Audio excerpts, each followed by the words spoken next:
Parfois, les visiteurs les plus inattendus apportent les réponses que nous avons cherchées toute une vie.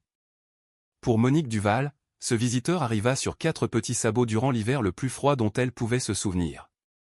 L'âne miniature apparut à la porte de sa maison de campagne, seul et affamé, à des kilomètres de tout ranch ou ferme. Elle le nourrit, le nomma Grillon, et se dit qu'elle le rendrait au printemps. Mais Grillon avait d'autres projets. Chaque matin, il la menait dans la forêt vers des lieux qu'elle n'avait jamais vus, mais qu'elle reconnaissait d'une manière ou d'une autre. Des lieux qui remuaient de vieux souvenirs de son frère, Stéphane, disparu 30 ans plus tôt, et des secrets enfouis dans le passé de sa famille. Que essayait de lui montrer cette petite créature? Monique Duval avait passé 40 ans à lire le langage de la nature sauvage. Elle savait comment les chamois se déplaçaient à travers les bois dans la neige profonde, pouvait identifier la carcasse laissée par un lynx à 100 mètres de distance, et avait suivi plus d'ours bruns que la plupart des gens n'en verraient en 10 vies. Ses mains, burinées et compétentes à 67 ans, avaient marqué des milliers de coordonnées GPS, rédigé d'innombrables rapports de terrain et formé 2 générations de techniciens de la faune à l'art de la patience et de l'observation. Maintenant, ses mêmes mains se refermaient sur une tasse de café en céramique ébréchée tandis qu'elle se tenait sur la terrasse de sa maison de campagne construite de ses propres mains, regardant la première lumière toucher les sommets des Alpes françaises. La maison se situait à 2800 mètres d'altitude, accessible uniquement par une route forestière qui devenait impraticable de novembre à avril. Elle l'avait construite elle-même sur 3 étés, transportant les matériaux sur son dos lorsque la route était emportée par les eaux, ajustant les rondins avec la précision qu'elle avait apprise de son père, Pierre Duval. Chaque joint était serré, chaque fenêtre positionnée pour capturer les humeurs des montagnes. La pièce principale servait de cuisine, de bibliothèque et de salon, avec un poêle à bois qu'elle avait récupéré d'un ancien camp minier abandonné. Sa chambre était à peine plus grande que le lit lui-même, mais elle avait besoin de peu. Une mezzanine abritait son équipement, ses dossiers, les archives de 4 décennies passées au service de créatures qui n'avaient jamais connu son nom. Elle avait pris sa retraite de l'Office français de la biodiversité 8 mois plus tôt, rendant sa Renault 4 de service et sa radio par un après-midi ensoleillé de mai. Son superviseur, un homme de 30 ans son cadet, lui avait serré la main en disant qu'elle était une légende. Elle avait souri et lui avait dit que les légendes n'étaient que des gens qui étaient restés assez longtemps. La vérité était plus simple. Elle s'était lassée des comités et de la politique, de voir l'habitat se réduire tandis que les réunions se multipliaient. Elle voulait terminer sa vie professionnelle comme elle l'avait commencé, seule dans les montagnes, ne rendant de compte qu'à sa propre conscience. La transition vers la retraite complète avait été plus difficile qu'elle ne l'avait prévu. Pendant 40 ans, son but avait été clair, suivre, observer, protéger, documenter. Maintenant, ses journées s'étiraient sans emploi du temps, sans appel radio, sans missions urgentes. Elle tenait un journal chaque matin, enregistrant la météo et les signes d'animaux par habitude. Elle fendait du bois, entretenait les panneaux solaires et gardait son équipement prêt à l'emploi, même si elle n'avait nulle part où aller. Une fois par mois, elle descendait à Saint-Véran pour s'approvisionner et appelait sa fille depuis la cabine téléphonique de la bibliothèque. Sa maison n'avait pas de réseau cellulaire et elle préférait qu'il en soit ainsi. Sa fille, Sandrine Dubois, vivait à Lyon, travaillait dans l'administration hospitalière et avait une fille adolescente, Chloé. Elle se parlait avec la politesse prudente de personnes qui avaient été proches mais qui avaient dérivé dans des orbites séparées. Sandrine avait 12 ans lorsque le frère de Monique, Stéphane, avait disparu. Assez âgé pour se souvenir du chaos qui avait suivi, mais assez jeune pour avoir besoin d'une mère qui ne soit pas consumée par le chagrin et la culpabilité. Monique avait échoué sur ce point. Elle s'était jetée dans son travail, traquant des animaux au lieu de surmonter sa perte. Et le temps qu'elle refasse surface, Sandrine avait appris à se débrouiller sans elle. Elles n'avaient jamais vraiment retrouvé leur chemin l'une vers l'autre. Les souvenirs de Stéphane étaient une douleur constante qu'elle avait appris à porter. Il avait 5 ans de moins qu'elle, d'où là où elle était farouche, attirée par la poésie et la musique alors qu'elle préférait les guides de terrain et les cartes topographiques. Après son service militaire lors de la première guerre du Golfe, il était rentré changé, plus silencieux, plus nerveux, sujet à de longs silences. Leurs parents n'avaient pas compris le trouble de stress post-traumatique, l'avaient traité comme une faiblesse plutôt qu'une blessure. Monique avait essayé d'aider, mais elle était souvent absente, suivant sa carrière d'un projet à l'autre. En octobre 1995, Stéphane était monté dans ces montagnes pour ce qu'il avait appelé une simple partie de chasse. On avait retrouvé sa Renault 4 à un départ de sentier 3 jours plus tard. Son fusil était dans la cabine, son sac à dos avait disparu, et il n'y avait aucune piste à suivre. Les secours en montagne avaient ratissé la zone pendant 2 semaines. Ils n'avaient rien trouvé. Son père, Pierre, ne l'avait jamais accepté. Il avait passé ces dernières années obsédé par l'ancienne concession minière de la famille, insistant sur le fait que Stéphane cherchait quelque chose qui y était lié. Il avait couvert des cartes de notation, rempli des journaux de théorie sur des sources cachées et des repères changeants. La famille l'avait vu sombrer, attribuant son obsession à un délire provoqué par le chagrin. Quand il était mort d'une crise cardiaque 4 ans après la disparition de Stéphane, ils avaient mis ses papiers dans des boîtes et essayé d'aller de l'avant. La mère de Monique, Geneviève Duval, avait tenu encore 6 ans avant qu'un cancer ne l'emporte. À ce moment-là, la famille s'était complètement fracturée. Différentes versions du deuil les tirant dans des directions différentes jusqu'à ce qu'il ne reste plus rien pour les maintenir ensemble. Monique avait porté sa culpabilité comme une pierre dans sa poitrine. Elle était la pisteuse, l'experte, celle qui pouvait lire les signes que les autres manquaient. Mais elle était en mission dans les Pyrénées quand Stéphane avait disparu. Elle n'avait pas participé aux recherches initiales. Le temps qu'elle arrive, toute piste avait été effacée par des dizaines de bottes et de pattes. Elle avait cherché quand même, passant chaque jour de congé pendant 6 mois à arpenter ces montagnes, ne trouvant rien. Finalement, elle avait dû accepter que même ses compétences avaient des limites. Maintenant, elle vivait dans la solitude par choix, du moins c'est ce qu'elle se disait.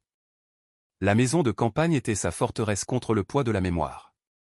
Elle pouvait contrôler son environnement ici, pouvait imposer de l'ordre au petit cercle de sa vie quotidienne.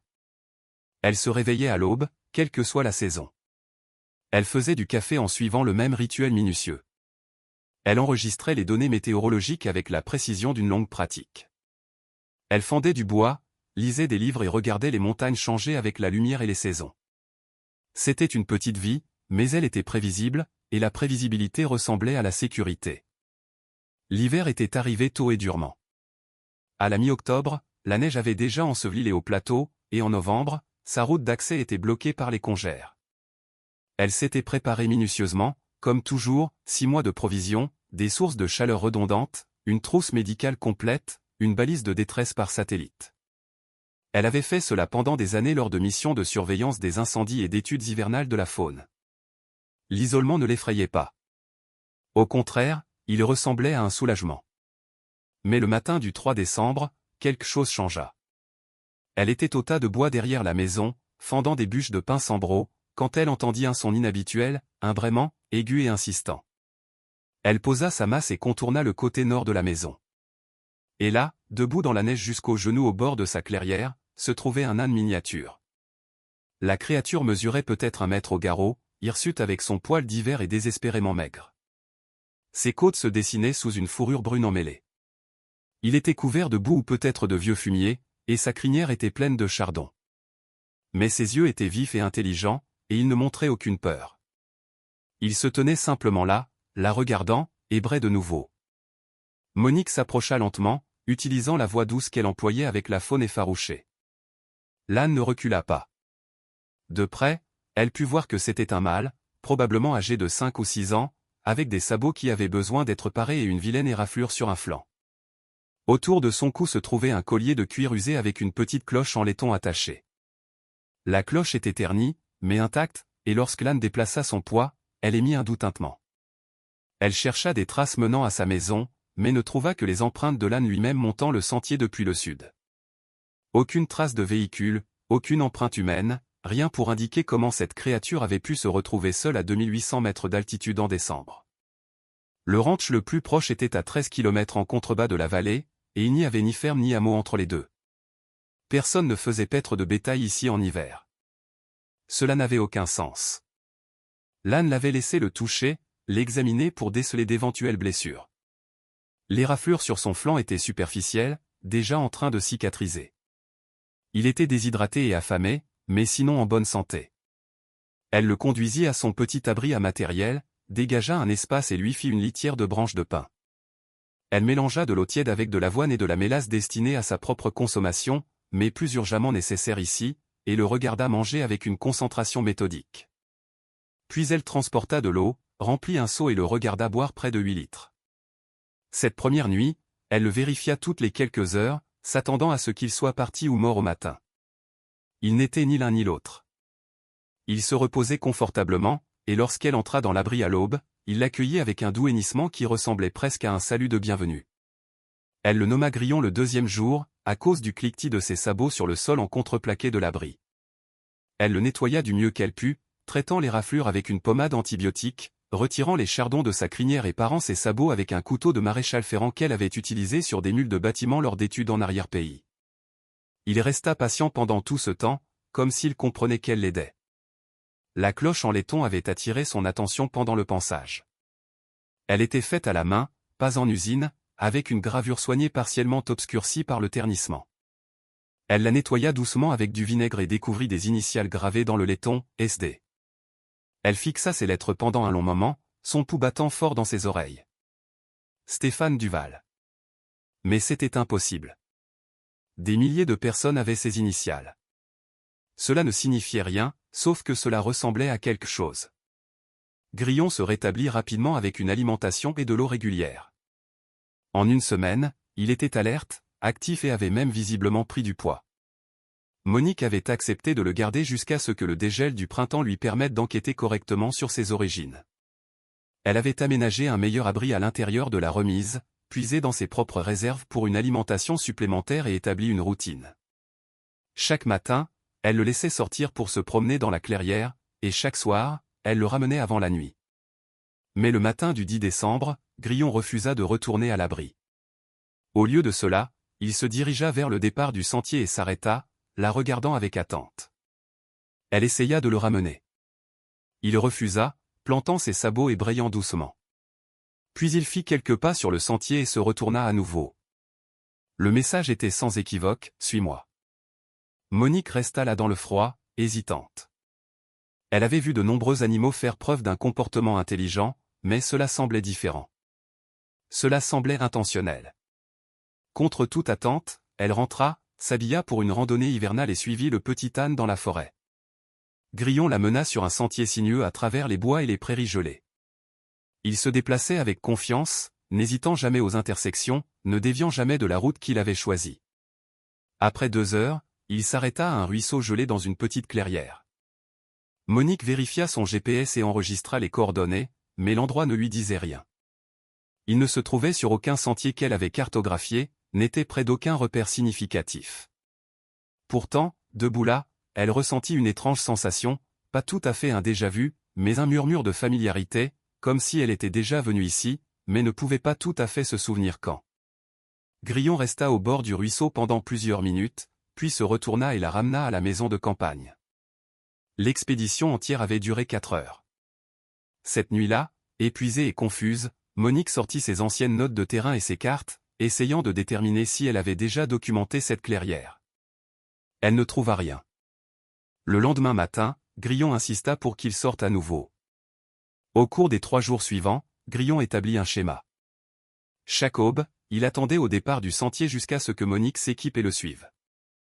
Chaque fois, il la menait à un endroit différent, un affleurement rocheux, un bosquet de trembles, un champ de rochers. Chaque fois, elle ressentait ce même pincement troublant de reconnaissance, et chaque fois, elle ne trouvait rien qui expliquait pourquoi il l'avait amenée là. Le matin du 14 décembre, tout changea. La température avait chuté pendant la nuit, et le ciel avait cette qualité particulière qui promettait plus de neige. Monique avait envisagé de garder Grillon dans l'abri, mais il avait été insistant, grattant la porte et brayant jusqu'à ce qu'elle cède. Elle enfila ses couches les plus chaudes, emporta des provisions supplémentaires et le suivit dans l'obscurité de l'aube. Cette fois, Grillon la mena sur un itinéraire plus long, grimpant plus haut dans un terrain qui bordait la limite des arbres. Le vent transperçait ses vêtements, et son souffle était court dans l'air raréfié.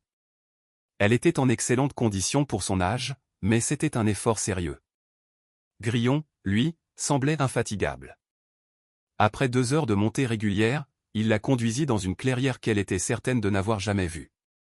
Elle mesurait peut-être 40 mètres de large, entourée d'épicéas d'Angelman avec un énorme rocher en son centre. La neige s'était accumulée profondément ici, intacte à l'exception de leur passage. Grillon se dirigea directement vers le rocher et s'arrêta. Monique s'approcha lentement, scrutant la zone par habitude. C'est alors qu'elle le vit. Un petit objet partiellement exposé dans la neige près de la base du rocher. Elle s'agenouilla, balaya la poudreuse et sentit son cœur s'arrêter. C'était un couteau de poche, et pas n'importe lequel. Un opinel avec un manche en os usé, le bouclier en laiton encore visible. Elle le ramassa avec des mains tremblantes, essuyant l'humidité, et trouva les initiales qu'elle avait gravées elle-même 31 ans plus tôt. SD. C'était le couteau de Stéphane. Le couteau qu'elle lui avait offert pour son 16e anniversaire. Le couteau qu'il avait porté chaque jour après cela, poli par une manipulation constante. Le couteau qui aurait dû être avec lui quand il a disparu, ou retrouvé avec sa dépouille s'il était mort dans ces montagnes. Mais il était là, dans ses mains, dans une clairière qu'elle n'avait jamais cartographiée, semblant avoir été perdue la veille plus tôt qu'il y a 3 décennies. La lame était encore tranchante, le laiton exempt de corrosion, le manche intact. Il aurait dû être détruit par 30 saisons de gel et de dégel, rouillé au point d'être méconnaissable, tombant en morceaux. Au lieu de cela, il semblait à peine vieilli. Monique s'assit dans la neige, le couteau serré dans son poing, tandis que son esprit parcourait des scénarios impossibles. Quelqu'un l'avait placé là. Quelqu'un l'avait trouvé des années auparavant et l'avait laissé tomber ici récemment. Ce n'était pas vraiment le couteau de Stéphane, juste un modèle identique avec les mêmes initiales. Mais chaque explication s'effondrait sous l'examen. Qui l'avait placé ici? Pourquoi? Et elle connaissait ce couteau. Connaissait chaque égratignure sur le manche. Chaque endroit où le laiton s'était usé. C'était celui de Stéphane. Grillon se tenait à côté d'elle, l'observant avec ses yeux sombres et intelligents, et pour la première fois, elle lui parla comme s'il pouvait comprendre. « Qu'est-ce que tu me montres ?» Les souvenirs affluèrent alors, vifs et douloureux. Le jour où Stéphane avait ouvert son cadeau, son visage s'illuminant d'une joie sincère. La façon dont il avait porté ce couteau partout, l'utilisant pour sculpter, pour couper de la corde, pour vider des poissons. Le matin où elle avait identifié sa Renault 4 au départ du sentier et su avec une certitude maladive que quelque chose de terrible était arrivé. Les recherches, les semaines vides, la lente mort de l'espoir. Et maintenant, ça. Elle se força à se lever, à penser comme la pisteuse qu'elle avait été formée pour être. Elle photographia le couteau, l'endroit exact où elle l'avait trouvé, le terrain environnant. Elle prit les coordonnées GPS et nota des observations détaillées. Puis elle examina la clairière plus attentivement. Le rocher était en granit, usé et ancien, entouré de neige intacte, pas d'autres traces, pas d'autres signes de présence humaine récente. Mais alors qu'elle en faisait le tour, quelque chose la tracassait. La clairière elle-même semblait significative, pas seulement familière, mais importante, comme si elle était venue ici non pas en tant qu'adulte, mais en tant qu'enfant. Elle ferma les yeux et chercha le souvenir.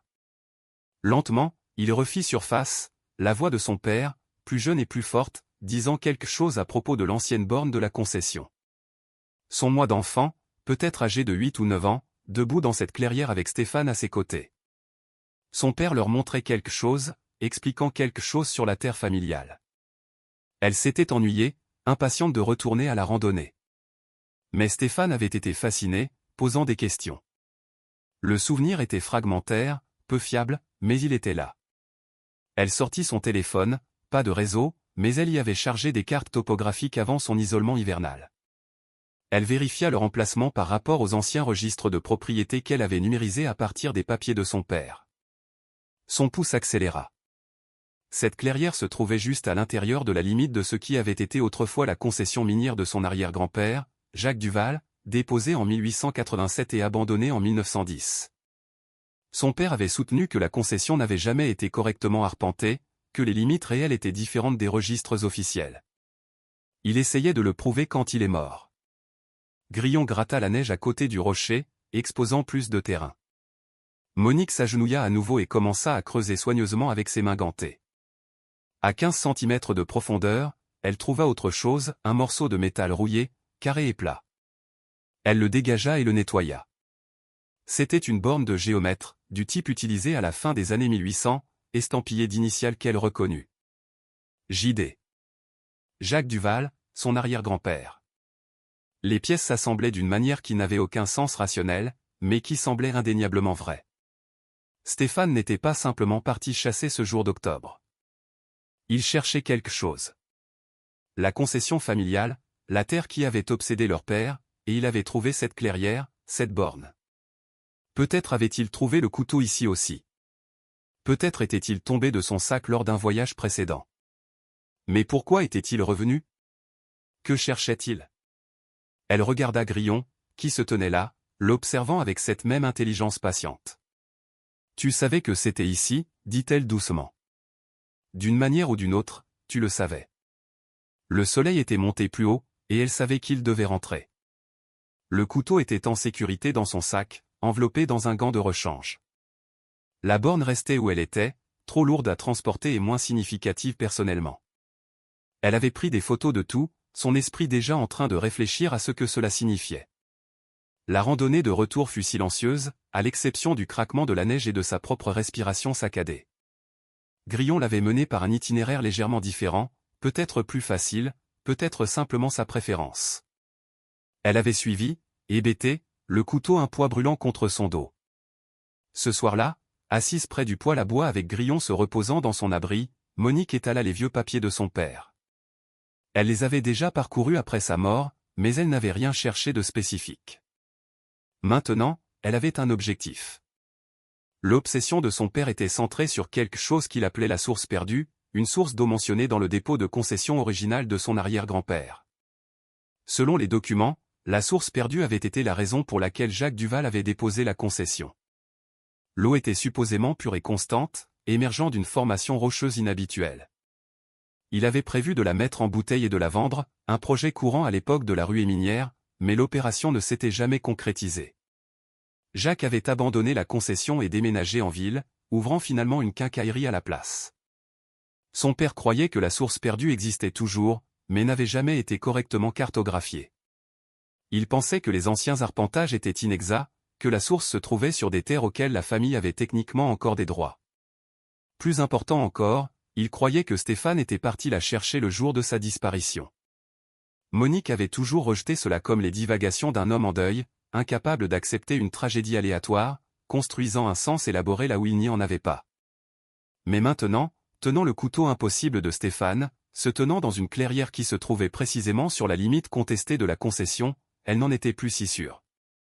Elle trouva les cartes dessinées à la main par son père, marquées d'endroits qu'il voulait fouiller.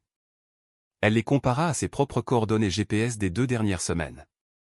Son souffle se coupa. Chaque endroit où Grillon l'avait mené correspondait à une marque sur la carte de son père. Absolument tous. Elle se leva si vite que sa chaise bascula. Grillon répondit par un doux braiement depuis l'abri. Elle sortit, traversant la clairière sous la lumière des étoiles, et ouvrit la porte de l'abri. Le petit âne la regarda calmement. « Qu'est-ce que tu es » demanda-t-elle, la voix tremblante. Grillon la fixa simplement avec ses yeux sombres et savants. Cette nuit-là, Monique ne dormit pas. Elle resta assise à sa table, le couteau devant elle, et tenta de construire une explication rationnelle. Quelqu'un jouait une farce élaborée. Le couteau n'était pas vraiment celui de Stéphane. Elle perdait le contact avec la réalité, isolée trop longtemps, voyant des schémas qui n'existaient pas. Mais chaque explication s'effondrait sous l'examen. Le couteau était réel. Les emplacements étaient réels. La préservation impossible, le guidage étrange, l'âne mystérieux, tout était réel. À l'aube, elle avait pris une décision. Elle suivrait Grillon où qu'il l'amène. Elle documenterait tout avec une rigueur scientifique. Elle poursuivrait ce mystère jusqu'à sa conclusion, quelle qu'elle soit, car pour la première fois en 30 ans, elle avait quelque chose qui ressemblait à une piste, et Monique Duval savait comment suivre une piste. Elle récupéra la cloche en laiton du collier de Grillon, la nettoyant plus soigneusement à la première lueur du jour. Les initiales étaient plus claires maintenant, SD, suivi de chiffres. 1995, l'année de la disparition de Stéphane. Impossible, mais indéniable. Grillon attendait au départ du sentier quand elle sortit. Elle le regarda, cette petite créature patiente qui était sortie de nulle part pour entrer dans son hiver isolé, et sentit quelque chose bouger dans sa poitrine. Pas tout à fait de l'espoir, pas tout à fait de la croyance, mais quelque chose de proche. « D'accord, dit-elle doucement. Montre-moi. » Et ensemble, ils retournèrent dans la forêt. Monique aborda la semaine suivante avec une précision méthodique. Si elle allait poursuivre cela, et elle le ferait correctement. Chaque matin, elle se préparait comme pour une étude de terrain. GPS chargé, appareil photo prêt, carnet de terrain imperméable, provisions d'urgence emballées. Elle documenta chaque lieu où Grillon la mena avec des coordonnées, des photographies et des observations écrites détaillées. Elle croisa chaque site avec les cartes de son père et sa propre connaissance du terrain. Grillon l'emmena à 4 autres endroits au cours des 7 jours suivants. Au deuxième site, elle trouva la vieille boussole de son père. C'était une boussole d'arpenteur en laiton, distinctive car son père avait cabossé le boîtier en descendant une falaise en rappel dans sa jeunesse. Elle avait vu cette boussole un millier de fois, l'avait regardée l'utiliser lors de voyages de camping et de promenades sur la propriété. Après sa mort, elle avait disparu. Ils avaient supposé que quelqu'un avait vidé ses affaires et l'avait donnée ou jetée. Mais elle était là, posée sur une pierre plate sous 15 cm de neige, comme si elle attendait. La boussole était fonctionnelle mais étrange. Quand elle ouvrit le boîtier, l'aiguille tourna de manière erratique, refusant de se fixer sur le nord. Elle vérifia sa propre boussole. Elle fonctionnait bien, mais la boussole de son père semblait répondre à autre chose qu'au nord magnétique. L'aiguille pointait constamment vers le nord-ouest, plus profondément dans les montagnes. Au troisième site, elle ne trouva rien de physique, mais l'endroit lui-même était profondément familier, une petite selle entre deux sommets où l'eau s'écoulerait pendant la fonte des neiges au printemps. Elle resta là pendant 20 minutes, laissant les souvenirs remonter, et se rappela finalement que son père avait emmené toute la famille ici quand elle avait peut-être 10 ans. Il était excité, insistant, parlant de comment c'était le bassin versant de la source perdue. Sa mère avait été agacée par la longue randonnée pour ce qui semblait être rien. Stéphane avait 7 ans, trébuchant dans ses bottes trop grandes, se tenant fermement à la main de leur père. Le quatrième site avait produit quelque chose qui l'avait secoué. Un fragment de gourde militaire. Elle l'a reconnu immédiatement. Les lettres distinctives estampées US Army sur le plastique vert olive. La gourde de Stéphane de ses années de service. Il avait continué à l'utiliser longtemps après sa démobilisation, la préférant au modèle civil. Elle la trouva prise dans les branches d'un arbre abattu, encore attachée à un morceau de ceinture en toile pourrissante. À l'intérieur de la gourde se trouvait un sac Ziploc, étrangement intact, contenant des matières végétales séchées. Monique fit attention de ne pas contaminer le contenu. Elle photographia tout sur place avant d'extraire soigneusement le sac. La matière végétale ressemblait à de la sauge, mais c'était une variété qu'elle ne reconnut pas immédiatement. Les herbes étaient cassantes, mais bien conservées, dégageant un parfum vif et pur lorsqu'elle ouvrit le sac dans sa maison de campagne ce soir-là. Elle examina ses options et prit une décision difficile. Elle avait besoin de l'aide d'un expert, mais elle ne pouvait pas révéler toute la situation sans paraître délirante. Le lendemain matin, après la randonnée quotidienne de Grillon, elle descendit jusqu'à l'endroit où elle avait caché sa Renault 4 avant que la neige ne ferme complètement la route. Il lui fallut 3 heures de raquette, mais elle avait besoin de son téléphone satellite, qu'elle gardait dans la voiture pour les urgences. D'une crête balayée par le vent avec une vue dégagée sur le ciel, elle appela le professeur Jean-Pierre Leclerc, un professeur d'anthropologie à la retraite de l'université de Grenoble, avec qui elle avait travaillé sur plusieurs études de la faune près de sites culturels autochtones. Jean-Pierre était dans la soixantaine 10, toujours aussi vif, et plus important encore, peu enclin à tirer des conclusions hâtives. « Monique Duval », répondit-il chaleureusement. « Je pensais que vous aviez hiberné pour l'hiver. »« Plus ou moins, dit-elle. »« Jean-Pierre, j'ai besoin de votre expertise. » De manière non officielle. Elle décrivit soigneusement la matière végétale, évitant toute mention de la manière dont elle l'avait obtenue. Elle lui envoya des photos par SMS. Sa réponse vint après une longue pause. « C'est de la sauge blanche, Salvia apiana. Mais la préparation est spécifique.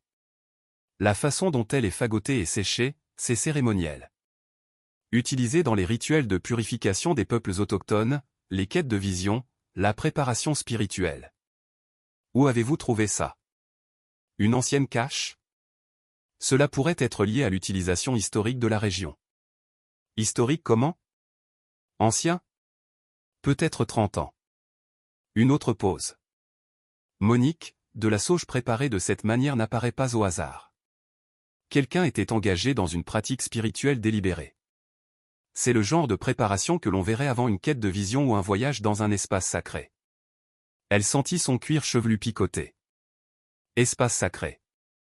Les légendes ancestrales des montagnes, celles des peuples autochtones qui ont vécu sur ce territoire, reconnaissent certains endroits comme des lieux de passage, des endroits où la frontière entre les mondes physiques et spirituels est perméable. Des sources, des grottes, certains sommets. Il se préparait avec le jeûne, la prière et des herbes comme cette sauge avant d'entrer dans ces espaces. Pourquoi? Pour chercher des conseils, la guérison, la transformation. Les quêtes de vision étaient des entreprises sérieuses. Le sont toujours pour les praticiens traditionnels.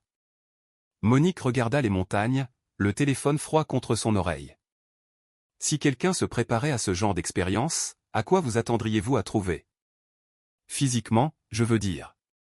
Cela dépend de l'endroit et de la tradition. Souvent, il y aurait des offrandes, des pierres, du tabac, de la farine de maïs. Parfois, des marqueurs indiquant la limite de l'espace sacré. Et il y aurait généralement une destination spécifique, une source, une grotte, un endroit significatif. Elle le remercia, promit de rester en contact et mit fin à l'appel. La randonnée de retour à la maison de campagne lui donna le temps de réfléchir. Stéphane avait des difficultés après la guerre. Leur père était obsédé par la recherche de la source perdue. Et si Stéphane avait appris quelque chose sur la signification de la source au-delà de la légende familiale? Et s'il l'avait cherchée, non pas pour des droits sur l'eau ou par nostalgie, mais pour la guérison?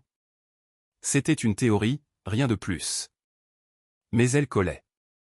Ce soir-là, elle examina à nouveau la cloche en laiton, l'étudiant sous sa lampe de bureau avec une loupe. La gravure était définitivement SD 1995. Mais il y avait autre chose. De plus petites marques sur la surface intérieure de la cloche qu'elle avait manqué auparavant. Elle inclina la lumière avec précaution et distingua ce qui ressemblait à des coordonnées, gravées à la main en minuscules chiffres. Son pouce accéléra. Elle copia les chiffres et les reporta sur sa carte. Ils indiquaient un emplacement à environ 10 km au nord-ouest de sa maison de campagne, dans une combe isolée qu'elle avait étudiée une fois il y a des années. Elle n'y avait rien trouvé de remarquable, juste un terrain typique de haute montagne. Mais elle avait cherché un habitat pour la faune, pas une signification spirituelle. Grillon bougea dans son abri, le son traversant le mince mur. Elle réalisa quelque chose qui la fit se lever et sortir. L'âne était apparu pendant la partie la plus froide de l'hiver, dans un terrain qui aurait dû être impossible pour une créature de sa taille. Il était arrivé à sa porte spécifiquement, malgré des dizaines d'autres maisons et bâtiments plus proches de la civilisation. Il portait une cloche avec les initiales de Stéphane et l'année de sa disparition, et il l'avait mené méthodiquement à des endroits marqués sur les cartes de son père. Ce n'était pas une coïncidence. Ce n'était pas explicable par des moyens normaux. Elle ouvrit la porte de l'abri. Grillon la regarda calmement, le clair de lune se reflétant dans ses yeux. « Tu n'es pas juste un âne, n'est-ce pas » dit-elle doucement. Grillon fit 2 pas en avant et pressa doucement son front contre sa poitrine. Elle sentit une chaleur émaner de lui. Sentit quelque chose qu'elle ne pouvait nommer. Du réconfort peut-être, ou de l'assurance. Sa main se leva automatiquement pour caresser son cou, et elle sentit des larmes sur ses joues pour la première fois depuis des années. « Je ne comprends pas ça, » murmura-t-elle. « Je ne comprends rien de tout ça, mais j'essaie. » Grillon resta pressé contre elle pendant un long moment, puis recula et retourna à sa litière de branches de pin. Elle le regarda s'installer, puis ferma la porte et retourna à la maison de campagne. Elle s'assit à sa table avec le couteau, la boussole, la gourde, les photographies de la borne de géomètre et les cartes de son père étalées devant elle. 9 emplacements maintenant, chacun correspondant aux marques de son père, chacun déclenchant des souvenirs ou produisant des artefacts impossibles à ignorer. Le schéma était clair, même si sa signification ne l'était pas. Elle ouvrit son ordinateur portable, pas d'internet, mais elle avait chargé de nombreux fichiers avant l'isolement hivernal, et chercha dans ses propres archives. Elle trouva ce qu'elle cherchait, ces notes de cette lointaine étude de la combe, indiquées par les coordonnées sur la cloche de Grillon. Elle décrivait le terrain, la végétation, les signes de la faune, et en passant, elle avait noté une qualité acoustique inhabituelle dans la combe, une sensation que le son se comportait étrangement, résonnant de manière qui ne correspondait pas à la topographie. À l'époque, elle avait attribué cela au courant de vent ou à sa propre fatigue. Maintenant, elle se demandait ce qu'elle avait manqué. Elle prit une décision. Demain, si le temps le permettait, elle demanderait à Grillon de l'emmener dans cette combe. Les coordonnées sur la cloche semblaient être une destination, pas seulement un autre point de passage. Si Stéphane avait été en quête, s'il avait cherché quelque chose de spécifique, peut-être que c'était là que la piste menait. Mais d'abord, elle devait affronter sa propre peur, car les preuves pointaient vers quelque chose qu'elle ne pouvait accepter sans abandonner tout ce qu'elle pensait comprendre du monde. Et Monique Duval avait construit toute sa vie sur l'observation rationnelle et les faits prouvables. Elle resta allongée dans son lit cette nuit-là, fixant le plafond, écoutant le vent passer à travers les pins. Son frère avait disparu il y a 3 décennies. Son père était mort en cherchant des réponses. Et maintenant, un âne mystérieux la menait sur la même piste, vers le même mystère. Soit elle perdait la tête, soit la réalité était bien plus étrange qu'elle ne l'avait jamais imaginé. Au matin, elle avait fait son choix.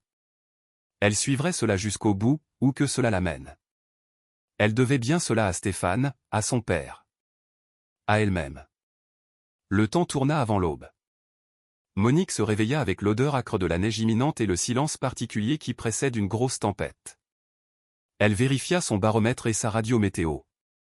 Un système de basse pression arrivait rapidement, apportant ce que les prévisionnistes appelaient une accumulation significative. Elle avait peut-être 6 heures avant que les déplacements ne deviennent dangereux. Grillon attendait déjà au départ du sentier quand elle termina ses préparatifs. Elle avait emporté de quoi passer une nuit d'urgence au cas où il serait surpris. Les coordonnées de la cloche étaient programmées dans son GPS. Elle avait laissé une note sur sa table avec son itinéraire prévu et sa destination, une vieille habitude de décennies de travail sur le terrain. Si quelque chose arrivait, au moins il y aurait une trace. Ils partirent à la première lueur du jour, et Grillon se déplaça avec une urgence inhabituelle. Au lieu de son rythme mesuré habituel, il accéléra, ne s'arrêtant que brièvement pour s'assurer qu'elle suivait. Le message était clair, nous devons atteindre la destination avant que la tempête ne frappe. L'itinéraire les fit passer par-dessus une crête, puis descendre dans un système de drainage qu'elle ne connaissait que par les cartes. Le terrain était accidenté, des arbres abattus et des pierriers alternant avec des bois denses. Plusieurs fois, Monique dut grimper à 4 pattes, son sac s'accrochant aux branches. Grillon naviguait avec une agilité surprenante, sa petite taille étant un avantage dans les espaces restreints. 3 heures plus tard, ils atteignirent la combe. Elle avait la forme d'un bol peu profond, d'environ 200 mètres de diamètre, entouré de falaises sur 3 côtés. La forêt ici était ancienne, des épicéas massifs qui étaient de jeunes pousses lorsque son arrière-grand-père avait déposé sa concession. La neige était épaisse et intacte, créant une qualité presque onirique, comme s'ils étaient sortis du temps. Grillon la mena au bord et de la combe, où un amas de rochers créait un rempart naturel contre la paroi de la falaise. Il s'arrêta, se tourna pour la regarder et brait une fois, un son qui résonna étrangement dans l'espace clos, semblant venir de plusieurs directions à la fois. Monique le sentit immédiatement, cette étrangeté que Jean-Pierre avait appelée un lieu de passage. L'air semblait différent ici, chargé d'une manière ou d'une autre, lui faisant picoter la peau. Le son se comportait bizarrement, tout comme elle l'avait noté des années auparavant, et il y avait une odeur, faible mais distincte, minérale et pure, comme de l'eau sur de la pierre. Elle se dirigea vers les rochers et Grillon la suivit. C'est alors qu'elle le vit. Un espace entre 2 rochers massifs, partiellement obscurci par un surplomb. L'espace était étroit, peut-être 60 cm de large, mais il menait quelque part. Elle alluma sa lampe frontale et regarda à l'intérieur. Un passage, pas une formation de grotte naturelle, mais délibérément construit, des pierres empilées et ajustées avec l'habileté de quelqu'un qui comprenait à la fois l'ingénierie et les humeurs des montagnes. Elle passa sa main gantée sur la maçonnerie et sentit le savoir-faire. C'était ancien, construit avec les mêmes techniques que la génération de son arrière-grand-père avait utilisées. Grillon la dépassa pour entrer dans le passage, et elle n'eut d'autre choix que de le suivre. Le passage était court, peut-être 5 mètres, et s'ouvrait sur une petite chambre naturelle. Le plafond était peut-être à 2,5 mètres de hauteur, le sol relativement plat, et là, au centre de la chambre, se trouvait un cairn, un tas de pierres délibérément empilées avec une pierre plate sur le dessus, servant de sorte d'autel ou de plateforme. Sur la plateforme se trouvait une boîte. Les mains de Monique tremblaient alors qu'elle s'en approchait. La boîte était en métal, étanche et scellée à la cire. Elle la photographia en place, documenta sa position, puis la souleva délicatement. Elle était étonnamment légère. Le seau de cire portait une empreinte, les lettres JD, les initiales de son arrière-grand-père. Elle emporta la boîte à l'extérieur où la lumière était meilleure, suivie par Grillon. La tempête se préparait, les premiers flocons tombaient déjà, le vent se levait. Elle savait qu'elle devait chercher un abri, mais ses mains bougeaient d'elles-mêmes, brisant le seau de cire, ouvrant le couvercle. À l'intérieur, enveloppé dans de la toile cirée, se trouvait un journal relié en cuir. Elle le déballa soigneusement. Le cuir était dans un état remarquable, souple et intact. Elle ouvrit la première page et vit l'écriture de son père, forte et claire, datée de seulement 2 mois avant sa mort. Sa vision se brouilla de larmes. Elle se força à se concentrer, à lire. Les entrées commençaient méthodiquement, son père documentant ses recherches sur la concession familiale, ses tentatives pour localiser la source perdue, sa conviction croissante que la source était réelle et significative. Mais à mesure que les entrées progressaient, elles devenaient plus intenses, plus urgentes. Il écrivait sur des rêves de Stéphane, des rêves où son fils essayait de lui dire quelque chose. Il décrivait la découverte de certains des mêmes artefacts qu'elle avait découverts, la borne de géomètre, des traces d'anciens chemins. Il documentait sa théorie selon laquelle la source perdue existait dans ce qu'il appelait un espace mouvant, un lieu qui n'était fixé sur aucune carte, car il n'existait pas de la même manière que la géographie normale. Le terme fit frissonner Monique. Mais son père avait écrit avec une précision scientifique, citant des récits de peuples autochtones sur des sources sacrées qui se déplaçaient ou ne pouvaient être trouvées que dans certaines conditions. Il faisait référence à des articles de géologie sur les anomalies magnétiques dans la région, sur la chimie inhabituelle de l'eau dans certaines sources. Et puis elle atteignit l'entrée qui la fit s'asseoir brusquement sur le sol gelé. « Je l'ai vu », avait écrit son père. « La nuit dernière, dans le rêve le plus clair que j'ai jamais eu, Stéphane m'a montré où regarder. Il se tenait à côté d'une source d'une clarté telle qu'elle ressemblait à de la lumière liquide. Il avait l'air en paix, entier d'une manière qu'il n'avait jamais été après la guerre. Il m'a dit, la source existe entre les moments, dans un pli du temps et de l'espace que les anciens savaient comment atteindre. Il a dit qu'il l'avait trouvée par accident, ou peut-être par besoin, et qu'elle lui avait donné ce qu'il ne pouvait pas trouver dans notre monde, le silence après la guerre dans sa tête. Il est là depuis, en train de guérir. Il dit que cela ne lui semble durer que quelques mois, mais il sait que des décennies ont passé ici. Il est prêt à rentrer à la maison, mais il a besoin d'aide. Il a besoin que quelqu'un ouvre le chemin de ce côté. Le journal continuait. Je sais comment cela sonne. Je sais ce que les gens penseront. Mais j'ai passé des mois à vérifier tout ce que je pouvais. La source est réelle. Les anciens documents de la concession la mentionnent comme un lieu aux propriétés inhabituelles. Les histoires des montagnes la décrivent comme un lieu de guérison entre les mondes. Et mes rêves de Stéphane ne sont pas que des rêves.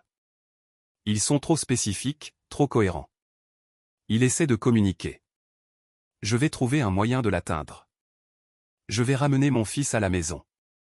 Les entrées s'arrêtaient là, au milieu du projet, car son père était mort 3 semaines plus tard. Monique resta assise dans la neige qui tombait, le journal ouvert sur ses genoux, et sentit le monde basculer. Son père n'avait pas été délirant. Il avait été proche, si proche de quelque chose de réel, et il était mort avant de pouvoir terminer ce qu'il avait commencé. Elle regarda Grillon, qui se tenait là, l'observant avec ses yeux incroyablement savants. « Tu es venu finir ce qu'il a commencé », dit-elle à voix haute. « N'est-ce pas ?» Grillon brait doucement, et le son portait ce même écho étrange, comme si la combe elle-même répondait. Elle retourna dans la chambre, cherchant plus attentivement maintenant. Dans le faible faisceau de sa lampe frontale, elle les trouva. Des symboles gravés sur les parois rocheuses, similaires à ceux qu'elle avait vus à la cascade gelée, mais plus étendus. Des spirales et des lignes, des motifs géométriques qui semblaient cartographier quelque chose au-delà de la géographie physique. Et là, au fond de la chambre, elle trouva une plus petite alcôve contenant des offrandes, des pierres, des plumes, des fragments de turquoise. Elle plongea la main dans l'alcôve et en sortit un des morceaux de turquoise. Il était chaud dans sa main, rayonnant de chaleur malgré le froid. Elle le retourna et trouva des marques sur sa face inférieure, d'autres symboles gravés avec précision. La turquoise alla dans son sac à dos avec le journal. Elle photographia tout le reste, documentant la chambre à fond malgré la pression de la tempête. Quand elle sortit, la neige tombait abondamment, la visibilité réduite à 15 mètres. Grillon repartit immédiatement par le chemin qu'ils avaient emprunté, et Monique suivit, comprenant qu'ils étaient dans une course contre la météo. Ils rentrèrent à la maison de campagne à la tombée de la nuit, tous deux couverts de blanc, épuisés et frigorifiés. Elle installa Grillon dans son abri avec une ration supplémentaire, puis s'effondra à l'intérieur de sa maison, enlevant ses couches gelées avec des mains tremblantes. Cette nuit-là, elle lut tout le journal de son père à la lueur de la lampe. Chaque entrée, chaque croquis, chaque théorie. Et lentement, incroyablement, une image se dessina. La source perdue était réelle. Elle existait dans une sorte d'espace liminal, pas entièrement dans une réalité ou une autre. Stéphane l'avait trouvée, délibérément ou par hasard, et y était resté pour guérir d'un traumatisme que ce monde ne pouvait pas réparer. Le temps s'y écoulait différemment. Il avait vécu des mois pendant que des décennies passaient ici. Et maintenant, d'une manière ou d'une autre, il était prêt à revenir. Mais il avait besoin d'aide de ce côté. Grillon était cette aide, un guide, un messager, peut-être quelque chose de plus. Le journal de son père mentionnait des guides animaux dans les traditions autochtones, des esprits qui prenaient une forme physique pour aider ceux qui étaient perdus ou en quête. Elle regarda par la fenêtre l'abri où Grillon se reposait. Était-il esprit ou chair? Les deux? Aucun des deux? Est-ce que ça importait? Les dernières pages du journal contenaient des instructions, incomplètes mais suggestives. Son père avait émis l'hypothèse que les lieux qu'il avait marqués formaient une sorte de clé ou de chemin, que les visiter en séquence, avec une intention et des offrandes appropriées, créerait une résonance qui pourrait ouvrir la porte de la source perdue. Il avait prévu d'essayer. Il est mort avant de pouvoir le faire. Monique se renversa en arrière, les implications la submergeant.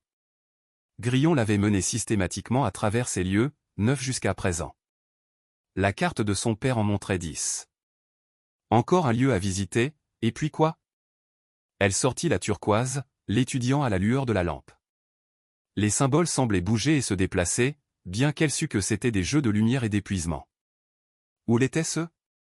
Rien n'était plus certain. Dehors, la tempête faisait rage. À l'intérieur, Monique prit sa décision. Elle finirait ce que son père avait commencé. Elle compléterait la séquence. Elle découvrirait si la source perdue était réelle. Et si son frère attendait vraiment là depuis 30 ans, elle ouvrirait la porte, si une porte existait pour être ouverte. La tempête dura 3 jours, déversant près d'1,20 m de neige fraîche. Monique profita de ce temps pour se préparer, étudiant obsessionnellement le journal de son père, le croisant avec tout ce qu'elle avait trouvé. Elle organisa les artefacts sur sa table comme les pièces d'un puzzle. Le couteau, la boussole, la gourde, la turquoise, les photographies de la borne de géomètre, chacun un caillou blanc le long d'un sentier que son père et son frère avaient parcouru avant elle. Elle prit également une décision difficile. Elle appela Sandrine. La conversation, menée sur son téléphone satellite depuis la crête au-dessus de sa maison une fois la tempête passée, fut l'une des plus difficiles qu'elle ait jamais initiées. « Maman », répondit Sandrine, surprise. « Ce n'est pas notre jour habituel. »« Est-ce que ça va ? » ?»« Je dois te dire quelque chose, » commença Monique. « Et j'ai besoin que tu écoutes jusqu'au bout avant de décider que j'ai perdu la tête. » Elle raconta tout à Sandrine. L'arrivée de l'âne, les lieux, les artefacts, le journal. Elle fut clinique dans sa présentation, s'en tenant aux faits. Mais elle ne cacha pas sa conclusion. Quelque chose d'impossible se produisait, et elle allait le poursuivre jusqu'au bout. Le silence de Sandrine s'étira. Puis, « Maman, je m'inquiète pour toi. L'isolement hivernal peut affecter le jugement des gens. Ce que tu décris, je sais comment ça sonne. » Vraiment? Parce que ça sonne comme si tu avais construit une fantaisie élaborée pour éviter d'accepter que l'oncle Stéphane est mort il y a 30 ans. Les mots la blessèrent, parce que Monique avait envisagé la même chose. J'ai tout documenté, dit-elle doucement. Photographie, coordonnées GPS, artefacts physiques. Si je suis délirante, je le fais avec une cohérence remarquable. Où tu trouves ce que tu veux trouver. Le biais de confirmation. Tu connais ça. Oui, je le connais. J'ai passé la dernière semaine à essayer de démystifier mes propres observations. Je n'y arrive pas. Quelque chose de réel se passe ici. Un autre long silence. Qu'est-ce que tu attends de moi? Je veux que tu saches ce que je fais. Si quelque chose m'arrive, je veux qu'il y ait une trace. Et Monique s'arrêta, surprise par sa propre émotion. Et je veux que tu comprennes que ce n'est pas pour fuir la réalité. C'est pour enfin, après 30 ans, avoir quelque chose qui ressemble à une piste. Je suis une pisteuse, Sandrine. C'est ce que je suis. Je ne peux pas ignorer une piste. Sandrine soupira, un son qui portait tout le poids accumulé de leur relation compliquée. Je ne peux pas t'arrêter. Non. Mais je peux monter. Donne-moi 2 jours. Si les routes sont praticables, je monte en voiture. Sandrine, tu n'as pas besoin de « maman », tu parles de poursuivre une source mystique, guidée par un âne psychique pour trouver ton frère mort. Oui, j'ai besoin de monter. Malgré tout, Monique sourit. Quand tu le présentes comme ça, promets-moi que tu ne feras rien jusqu'à ce que j'arrive. Promets-le-moi.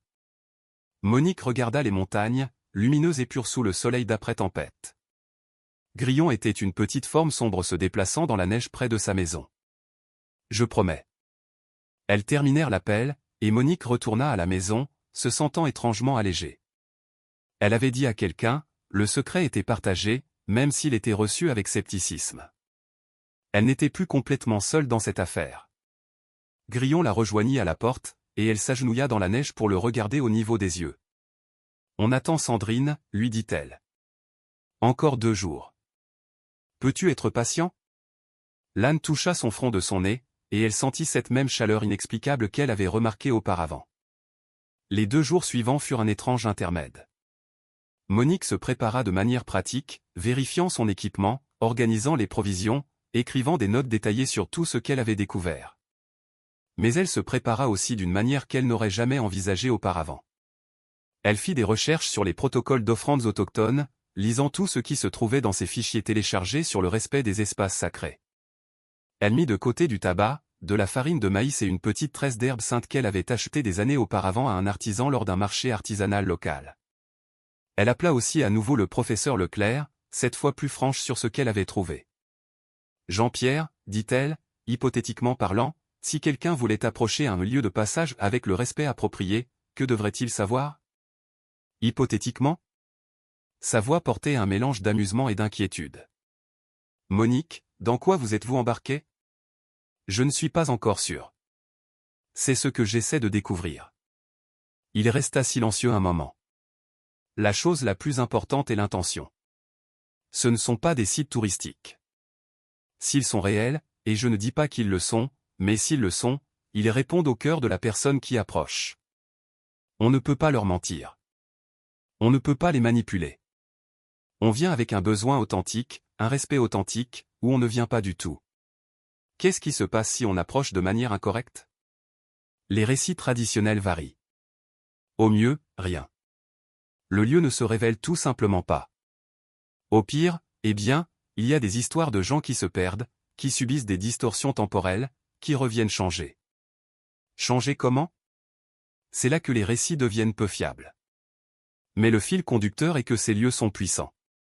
Ils ne sont pas dangereux au sens de malveillants, mais ils ne sont pas sûrs au sens de contrôlés. Est-ce que ça a du sens?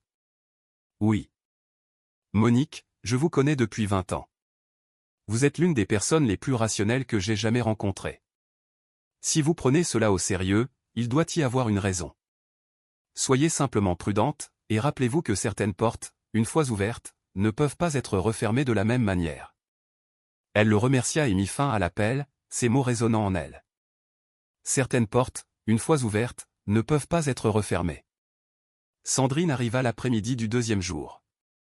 Sa voiture ayant réussi, d'une manière ou d'une autre, à naviguer sur la terrible route avec une combinaison d'habileté et de détermination.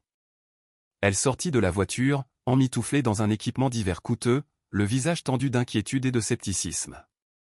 Monique l'accueillit sur la terrasse. Un instant, elles se regardèrent simplement. Puis Sandrine dit « Montre-moi ». Monique lui montra tout, les artefacts, le journal, les cartes, les photographies. Elle expliqua à Sandrine chaque découverte, chaque préservation impossible, chaque pièce à conviction.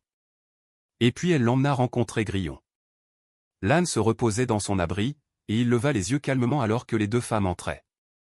Sandrine s'arrêta sur le seuil, le regardant fixement. « C'est vraiment un âne miniature, dit-elle. »« Oui. À 2800 mètres d'altitude en hiver, ayant l'air en bonne santé et bien nourri. »« Oui. » Sandrine s'approcha lentement. Grillon la regarda avec ses yeux sombres et intelligents. Quand Sandrine tendit la main avec hésitation, Grillon s'avança et plaça sa tête directement dans sa paume. La cloche en laiton tinta doucement. Sandrine devint très immobile. Puis elle regarda la cloche, vit la gravure, et son souffle se coupa. SD, 1995. Oui. Ce sont les initiales de l'oncle Stéphane. L'année où il a disparu. Oui. Sandrine leva les yeux vers sa mère, son scepticisme se fissurant. Ce n'est pas possible. Je sais. Mais c'est en train d'arriver. Oui. Elles retournèrent à la maison de campagne, et Sandrine lut le journal de son grand-père pendant que Monique préparait le dîner. Quand Monique la vérifia 1 heure plus tard, Sandrine pleurait doucement, une main pressée contre la page. Il y croyait vraiment, murmura Sandrine. Papy croyait vraiment que l'oncle Stéphane était vivant quelque part. Il essayait de le sauver. Il l'était. Et tu penses qu'il avait raison? Monique s'assit en face de sa fille. Je pense que quelque chose d'extraordinaire est en train de se passer. Je ne sais pas ce que ça signifie. Je ne sais pas si la source est réelle ou si Stéphane pourrait y être, mais je sais que je ne peux pas abandonner sans le découvrir. Sandrine essuya ses yeux. Quelle est la prochaine étape? Un dernier emplacement. Le 10e site. Grillon m'a mené aux endroits que mon père avait marqués. Nous en avons fait 9. Il en reste un. Et puis, selon la théorie de mon père, la séquence sera complète. Un chemin sera ouvert. Nous saurons si la source perdue existe. Monique croisa le regard de sa fille. Tu n'es pas obligé de venir. Si, je le suis. La voix de Sandrine était ferme. Si tu poursuis le fantôme de mon oncle, s'il y a ne serait-ce qu'une chance que ce soit réel, je ne te laisserai pas le faire seul. Elles restèrent assises ensemble à la lueur de la lampe. Mère et fille, unies par un deuil partagé et un espoir impossible. Dehors, Grillon brait doucement, et le son traversa les murs comme une promesse. Elles passèrent la soirée à se préparer ensemble. Sandrine, il s'avéra, avait fait ses propres recherches pendant le trajet, lisant tout ce qu'elle pouvait trouver sur les lieux de passage, les sources sacrées et les traditions spirituelles des montagnes. Elle avait apporté ses propres offrandes, un bracelet en turquoise qui avait appartenu à sa grand-mère, une photo de leur famille d'avant la disparition de Stéphane, une mèche de cheveux de sa fille. Si c'est une question de connexion, dit Sandrine, d'amour qui traverse les frontières, alors nous apportons des symboles de connexion. Monique sentit quelque chose se dénouer dans sa poitrine. C'était la fille dont elle se souvenait, réfléchie, minutieuse, prête à s'engager avec le mystère tout en maintenant son intelligence. Elles avaient perdu des années à cause de la distance et du deuil, mais peut-être, juste peut-être, étaient-elles en train de retrouver leur chemin. Cette nuit-là, Monique rêva de manière vivide pour la première fois depuis l'arrivée de Grillon. Elle se tenait au bord d'une étendue d'eau si claire qu'elle ressemblait à de l'air. Stéphane était de l'autre côté, le visage paisible, les yeux clairs comme il ne l'avait pas été depuis avant la guerre. Il avait l'air d'avoir peut-être 45 ans au lieu des 60 qu'il devrait avoir, mais il était indubitablement lui-même. « Tu es proche, Monique, dit-il. » Sa voix était exactement comme elle s'en souvenait, douce, légèrement amusée. « Juste un peu plus loin. N'aie pas peur. »« Es-tu réel ?» demanda-t-elle. « Ou est-ce que j'imagine juste ce que j'ai besoin de voir? Est-ce que ça a de l'importance? » Tu sauras assez tôt, il sourit. Dis à maman. Dis-lui que j'ai trouvé ce que je cherchais. Dis-lui que je suis entier maintenant. Monique se réveilla avec des larmes sur le visage et le nom de sa mère sur les lèvres. Sa mère, morte depuis 16 ans, qui n'avait jamais cessé de pleurer son fils perdu, qui était morte sans savoir si Stéphane avait souffert, s'il avait eu peur, s'il avait pensé à elle à la fin. Dans l'obscurité de l'aube, Monique prit une décision. Elle sortit son journal, pas ses notes de terrain, mais son journal personnel dans lequel elle écrivait rarement, et composa une lettre à sa mère. Elle lui raconta tout ce qui s'était passé, tout ce qu'elle avait découvert. Elle écrivit « Je pense que Stéphane est vivant, maman. Je pense qu'il a trouvé un moyen de survivre, de guérir. Je pense que je vais le revoir. Et quand je le ferai, je lui dirai que tu n'as jamais cessé de l'aimer. » Elle scella la lettre dans une enveloppe et la laissa sur sa table, au cas où. À l'aube, toutes les trois, Monique, Sandrine et Grillon, partirent pour le dernier emplacement. La carte de son père l'indiquait clairement, une cascade gelée sur la limite nord-est de l'ancienne concession, où les eaux de ruissellement des hauts sommets créaient une cascade spectaculaire pendant la fonte des neiges. Monique connaissait la cascade. Elle l'avait photographiée des dizaines de fois au fil des ans, l'avait utilisée comme point de repère pour orienter les équipes de terrain. Elle était frappante, mais pas inhabituelle. De l'eau coulant sur du granit, se figeant en formation de glace fantastique chaque hiver. Elle n'y avait jamais rien remarqué de remarquable au-delà de sa beauté. Mais alors qu'elle s'en approchait maintenant, dans la claire lumière du matin avec Grillon en tête, elle le sentit. Cette même qualité chargée qu'elle avait ressentie dans la combe. L'air avait un goût différent. Le son se comportait étrangement, et il y avait une attraction, presque gravitationnelle, qui l'attirait en avant. La cascade était spectaculaire, gelée en un rideau de glace bleu-blanc de 10 mètres de haut. À sa base, des stalactites avaient formé une colonnade naturelle, comme des piliers soutenant la cascade gelée. Grillon se dirigea directement vers la glace et s'arrêta. Sandrine haleta. « Maman, regarde la paroi rocheuse. » Monique regarda. Derrière la glace, visible à travers les formations cristallines, se trouvaient des symboles gravés dans le granit. Des spirales et des lignes, des motifs géométriques, le même langage qu'elle avait vu dans la chambre. Mais ceux-ci étaient étendus, couvrant peut-être 6 mètres de parois rocheuses. Un texte complet ou une carte dans une langue qu'elle ne pouvait pas lire. Ils ne sont visibles que sous cet angle, dit Sandrine, se déplaçant prudemment pour avoir une meilleure vue.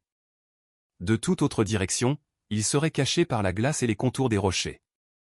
Monique sortit le journal de son père et le feuilleta jusqu'à un croquis qu'il avait fait, un dessin approximatif de symboles qu'il avait vu dans un rêve ou une vision. Il correspondait exactement aux gravures sur la paroi rocheuse. Il a vu ça, dit Monique doucement. D'une manière ou d'une autre, mon père a vu ça avant de mourir.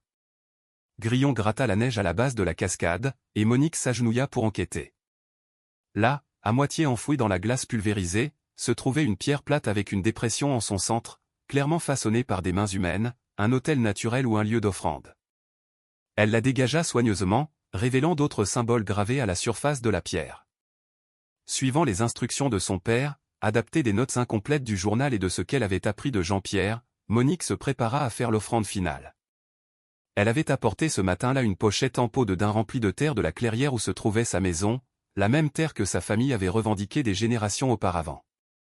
Elle y ajouta la photographie que Sandrine avait apportée, montrant toute leur famille avant la fracture. Elle inclut de la sauge de la gourde conservée de Stéphane, complétant le cercle. Et elle ajouta une mèche de ses propres cheveux, coupée ce matin-là, 100%, famille pour famille. Sandrine s'avança et ajouta ses propres objets, le bracelet en turquoise, un petit dessin que sa fille avait fait, une note qu'elle avait écrite à l'oncle qu'elle se rappelait à peine. « Nous sommes tous là, dit-elle doucement. Tous ceux qui l'aiment. » Monique plaça la pochette dans la dépression de la pierre, puis, se sentant ridicule mais déterminée, elle parla à voix haute. « Stéphane Duval, si tu peux m'entendre. Si tu attends quelque part au-delà de cet endroit, nous sommes là. Ta famille est là. Nous avons suivi le chemin que tu as laissé. Nous avons honoré les lieux que tu as marqués. Nous sommes prêts à te ramener à la maison. » Sa voix résonna étrangement dans l'espace clos, semblant se multiplier et s'harmoniser avec elle-même. Sandrine lui serra la main fermement. Pendant un long moment, rien ne se passa, à l'exception du son de leur respiration et du murmure lointain du vent à travers les pins. Puis la cloche de Grillon commença à sonner. Pas à cause d'un mouvement. L'âne se tenait parfaitement immobile. Mais la cloche sonnait d'un son clair et cristallin qui devenait de plus en plus fort et insistant. Monique regarda l'âne, le cœur battant, et prit une décision qu'elle ne pouvait pas tout à fait croire. Elle retira la cloche du collier de Grillon et la plaça au centre de l'autel de pierre, à côté de la pochette en peau de daim. Le son s'intensifia. Il semblait venir de partout et de nulle part, résonnant dans sa poitrine, dans ses os. Sandrine émit un son doux d'émerveillement ou de peur. Et puis la glace craqua, non pas en se brisant, mais en se déplaçant, le son comme un tonnerre lointain. De l'eau commença à couler derrière le rideau gelé, se déplaçant au ralenti, brillant d'une luminescence bleu-vert pâle qui ne devrait pas exister dans la nature. Les symboles gravés sur la paroi rocheuse s'illuminèrent un par un, pulsant avec la même lumière éthérée. Grillon s'avança, directement vers la glace. Monique tendit la main pour l'arrêter, mais Sandrine lui saisit le bras. « Laisse-le faire. » L'âne entra dans la cascade et disparut. Pas derrière, pas autour, mais dedans, comme si la glace et l'eau étaient une porte. L'esprit rationnel de Monique hurla à l'impossibilité. Mais son cœur, son intuition, la partie d'elle qui avait suivi Grillon jusqu'ici, savait ce qu'elle voyait. La cascade n'était pas juste une cascade. C'était l'entrée, la porte, le seuil entre ce monde et l'endroit où Stéphane attendait depuis 30 ans. Derrière l'eau qui coulait, au lieu d'une paroi rocheuse solide, il y avait un passage rempli d'une douce lumière dorée menant ailleurs. La main de Sandrine se resserra sur son bras. « Maman, c'est réel. »« Oui. »« Qu'est-ce qu'on fait ?» Monique regarda sa fille. Cette femme qui avait conduit sur des routes d'hiver et suspendu son incrédulité parce que la famille comptait plus que la certitude. Cette femme qui avait apporté ses propres offrandes et s'était tenue aux côtés de sa mère malgré la peur et le scepticisme. Et Monique fit le seul choix possible. Nous y allons ensemble. Ensemble, elles s'avancèrent, main dans la main, vers l'impossible cascade. L'eau aurait dû être glaciale, aurait dû être de la glace solide. Au lieu de cela, elle était chaude là où elle touchait le visage de Monique, coulant dans cette cascade lente et onirique.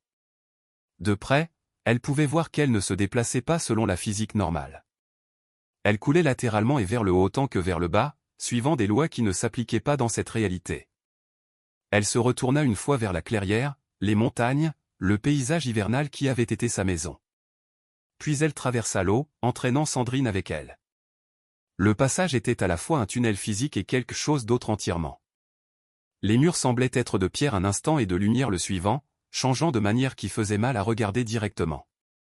La distance semblait variable. Elles marchèrent pendant ce qui sembla être des heures et des secondes simultanément.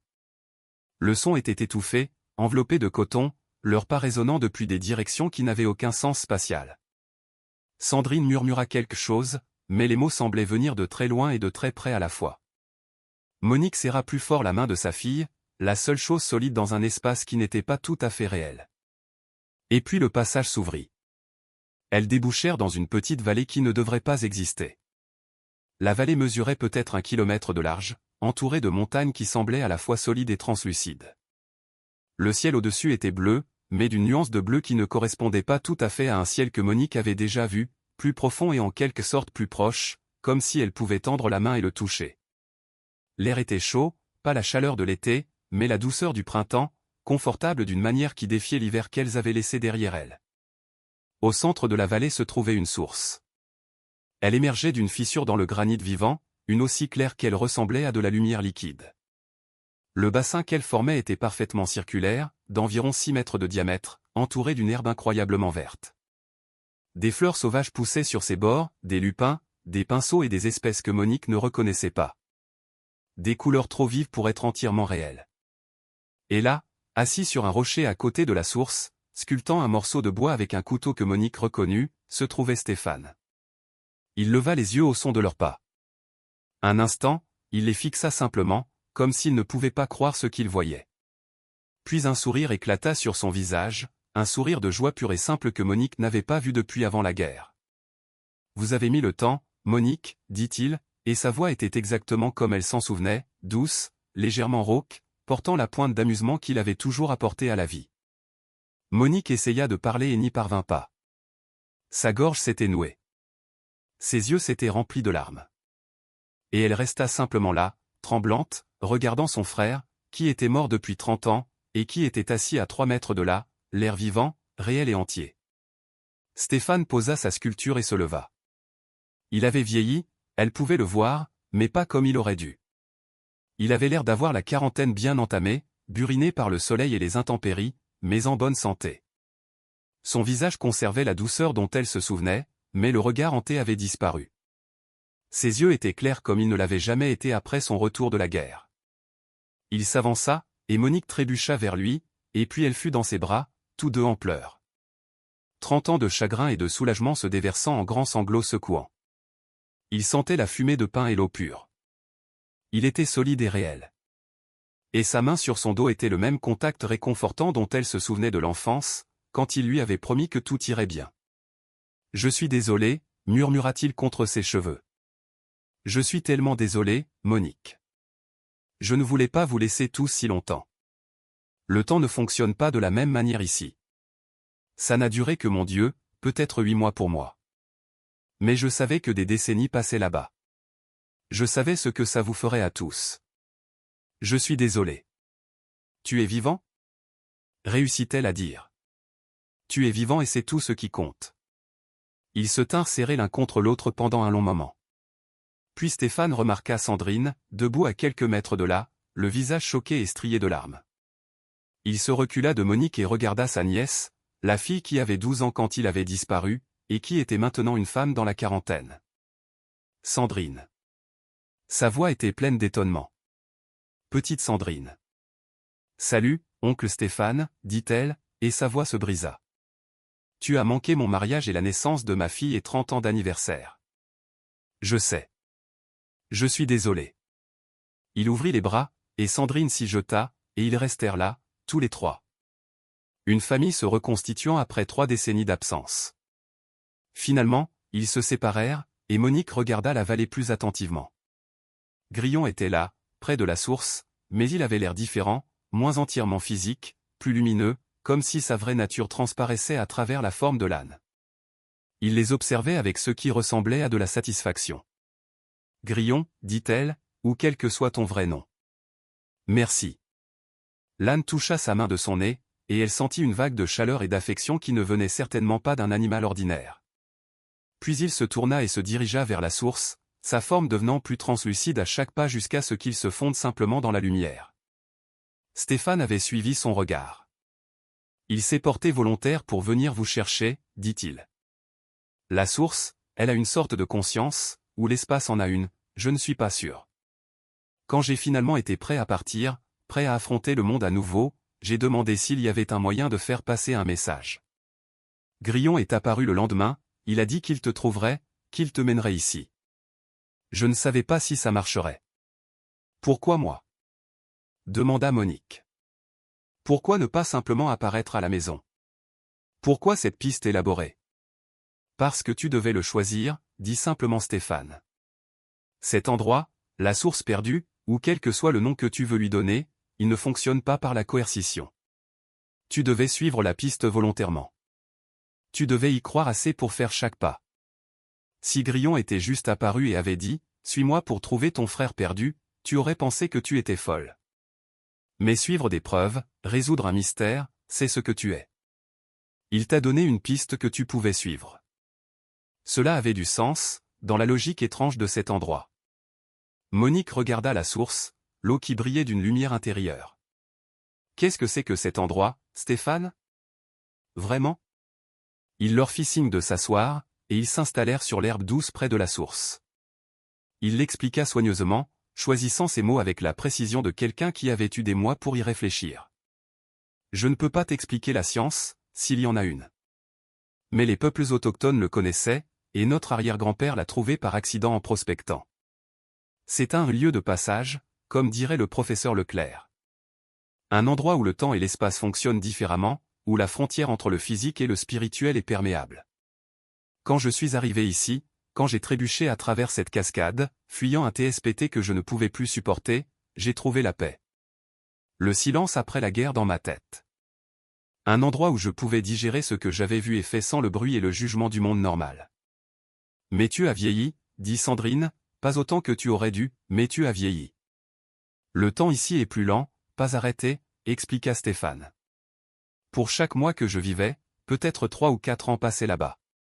Je le savais d'une manière ou d'une autre. La source rend certaines choses claires. Je savais que papa me cherchait. Je savais qu'il se tuait avec son obsession. J'ai essayé d'envoyer des messages, des rêves, tout ce que je pouvais, mais la connexion était faible. Quand il a finalement trouvé cet endroit dans ses recherches, j'ai pensé qu'il comprendrait peut-être. Peut-être qu'il dirait à tout le monde que j'allais bien et que j'avais choisi de rester. Mais ensuite il est mort. La voix de Stéphane s'épaissit. Je l'ai senti quand il est parti. Le chagrin a failli me ramener. Mais je n'étais pas encore prêt. Je guérissais encore. Et maman? Demanda doucement Monique. Je l'ai senti aussi. Stéphane baissa les yeux sur ses mains. Chaque mort, chaque événement majeur, il résonnait d'une manière ou d'une autre. Quand maman est morte, quand tu as pris ta retraite, quand Sandrine s'est mariée, j'ai tout ressenti comme une musique lointaine. Et finalement, il y a environ 8 mois, j'ai réalisé que j'avais terminé. J'avais guéri autant que je le pouvais ici. J'étais prêt à rentrer à la maison. Mais j'avais besoin d'aide de l'extérieur. Il regarda Monique avec gratitude et une sorte d'admiration. Tu l'as fait, Monique. Tu as suivi la piste. Tu as cru en l'impossible. Tu as achevé le travail de papa. Tu as ouvert la porte. Ils restèrent assis ensemble pendant des heures après cela, ou ce qui sembla être des heures, bien que le temps ne signifiait clairement pas grand-chose ici, rattrapant le temps perdu, partageant des histoires, comblant le fossé de 30 ans. Stéphane posa des questions prudentes sur le monde qu'il avait quitté, sur la technologie et la politique, et sur toutes les manières dont les choses avaient changé. Monique et Sandrine lui racontèrent leur vie, la famille qu'il avait manqué, comment son absence les avait tous façonnés. À un moment donné, Stéphane se leva et se dirigea vers un petit abri au bord de la vallée, une structure de pierres ajustées et de branches tressées. Il revint avec un bâton de marche, magnifiquement sculpté de motifs complexes, et l'offrit à Monique. « J'ai fait ça pour toi, dit-il. D'une manière ou d'une autre, je savais que tu serais celle qui viendrait. C'est un guide et un symbole, la preuve que cela s'est produit, que c'était réel. Garde-le, souviens-t'en, et sache que la guérison est possible même quand elle semble impossible. » Monique prit le bâton, sentant le bois lisse, l'artisanat soigné, les initiales gravées près de la poignée, SD, correspondant à celle du couteau qu'elle portait toujours dans son sac. Puis Stéphane fit quelque chose qui les surprit toutes les deux. Il se dirigea vers la source, s'agenouilla à côté, et remplit une gourde avec l'eau lumineuse. Il la ferma soigneusement et se leva. « Nous devons partir bientôt, dit-il doucement. Le passage reste ouvert pour un temps limité une fois qu'il est activé. Et j'ai besoin de remercier cet endroit avant de partir. Il m'a sauvé la vie. M'a littéralement donné une raison de continuer à vivre quand je n'en avais aucune. » Il s'agenouilla à nouveau, prononçant des mots que Monique ne put tout à fait entendre, sa main à plat sur la terre à côté de la source. Elle vit des larmes sur son visage et respecta l'intimité de son adieu. Quand il se leva, il avait l'air paisible, reconnaissant et prêt. « Il est temps de rentrer à la maison, dit-il. » Ensemble, les trois retournèrent vers le passage. La vallée sembla scintiller, comme pour leur dire au revoir. À l'entrée du passage, Stéphane s'arrêta et se retourna une dernière fois, la main pressée sur son cœur. Puis il se tourna et les mena dans l'espace mouvant entre les mondes. Le voyage de retour fut différent. Le temps semblait plus linéaire, le passage plus stable, comme si le chemin avait été sécurisé par leur but. Stéphane marchait devant, confiant, sa main traînant le long des murs qui passaient de la pierre à la lumière. Derrière lui, Monique et Sandrine se tenaient par la main, toutes deux craignant de parler, craignant de rompre le sortilège qui permettait cette chose impossible. Quand ils sortirent par la cascade, c'était dans un froid glacial et une lumière de fin d'après-midi. Tous les trois se tenaient dans la neige, leur souffle formant de la vapeur, totalement épuisé et complètement, incroyablement vivant. La cascade s'était de nouveau gelée derrière eux, se refermant, les symboles s'estompant pour redevenir invisibles. Le passage était fermé, la porte verrouillée, et ils étaient de retour dans le monde ordinaire où la physique fonctionnait normalement et où les morts ne revenaient pas. Sauf que Stéphane était là, solide, réel, frissonnant dans des vêtements conçus pour un temps de printemps dans un endroit hors du temps. Sandrine retira immédiatement sa parka et la drapa sur ses épaules. Il l'accepta avec un sourire reconnaissant qui plissa ses yeux comme il l'avait toujours fait. « Nous devons descendre de cette montagne, » dit Monique de manière pratique, sa formation prenant le dessus. « Nous sommes tous en hypothermie. Il fera nuit dans 1 heure, et nous avons une randonnée de 10 kilomètres. » Ils commencèrent à descendre, se déplaçant aussi vite que les conditions le permettaient. Stéphane eut du mal au début. Son corps était en bonne condition, mais calibré pour un climat différent, une réalité différente. Monique et Sandrine le soutinrent entre elles, leurs forces combinées le faisant avancer. À mi-chemin, Sandrine sortit son téléphone satellite et appela un ami qui travaillait au secours en montagne. « Nous avons besoin d'une extraction, dit-elle simplement. 3 adultes, drainage supérieur de la cascade, tous mobiles mais épuisés. Peux-tu faire monter une déneigeuse sur la route inférieure ?» Elle donna les coordonnées et mit fin à l'appel. Puis elle regarda Monique et Stéphane et dit « Nous n'expliquerons pas ça ce soir. Ce soir, tu es un randonneur perdu que nous avons trouvé. Demain, nous trouverons la vérité. » Stéphane hocha la tête avec gratitude. Monique ressentit une vague d'amour pour la sagesse pratique de sa fille. Ils rencontrèrent la déneigeuse au bout de la route alors que l'obscurité tombait complètement. Le conducteur, un homme buriné nommé Michel Bernard, que Monique connaissait depuis des années, jeta un coup d'œil à Stéphane et l'enveloppa immédiatement dans des couvertures de survie et lui força un chocolat chaud dans les mains. Il ne posa aucune question au-delà de la confirmation qu'ils étaient tous indemnes, puis les transporta jusqu'à l'endroit où la voiture de Sandrine était garée. À la maison de campagne, ils ravivèrent le feu, se changèrent en vêtements secs et mangèrent une soupe que Sandrine avait préparée pendant que Monique installait Stéphane. Les tâches banales semblaient surréalistes après l'impossibilité de la journée, mais elles étaient aussi ancrantes, un pont vers la vie normale.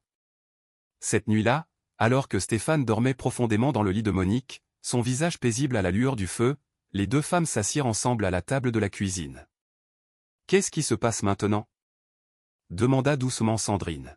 « Je ne sais pas » admit Monique. Légalement, il a été déclaré mort.